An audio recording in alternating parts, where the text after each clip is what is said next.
नमस्कार। आप सभी का स्वागत है मेरे YouTube channel unique share details में। आज फिर आ गया हूं मैं आप सबके सामने फिर से एक नया बेहतरीन और यूनिक शेयर लेकर।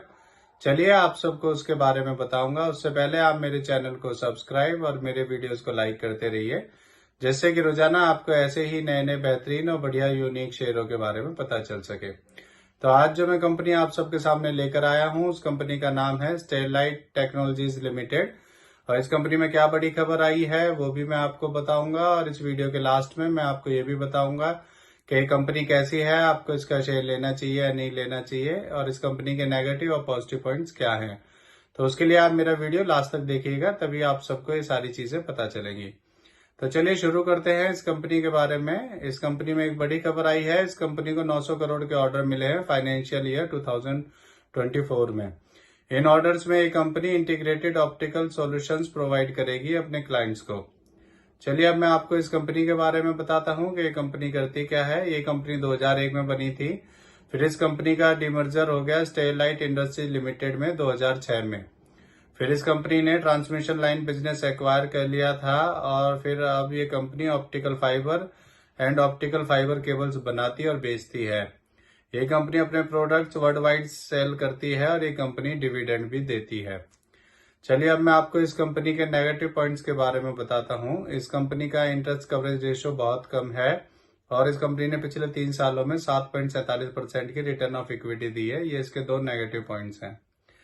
अब मैं आपको इस कंपनी के फंडामेंटल के बारे में बताता हूँ। इस कंपनी का market cap 5,069 crore, P ratio 50.3, ROE 6.32% और डेब्ट टू इक्विटी 1.73 है।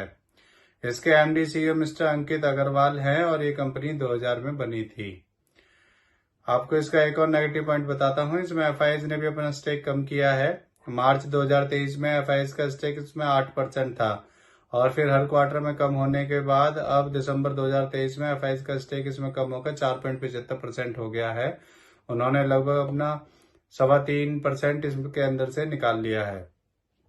चलिए अब मैं आपको इस कंपनी के शेयर होल्डिंग पैटर्न के बारे में बताता हूँ। इसमें प्रमोटर्स का 53.99%, रिटेल का 39.73%, एफआईएस का 4.75%, डीआईएस का 1.45% और म्यूचुअल फंड्स का 0.09% स्टेक है।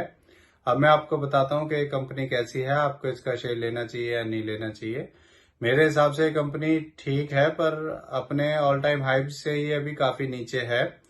2 अगस्त 2018 में इसका शेयर 356 का था, और तभी से इसका शेयर लगातार अप डाउन हो रहा है। अगर आप इस शेयर को लेते हैं तो आपको इसे लॉन्ग टर्म के लिए होल्ड करना होगा, तभी आपको इसमें अच्छे रिटर्न्स मिल पाएंगे।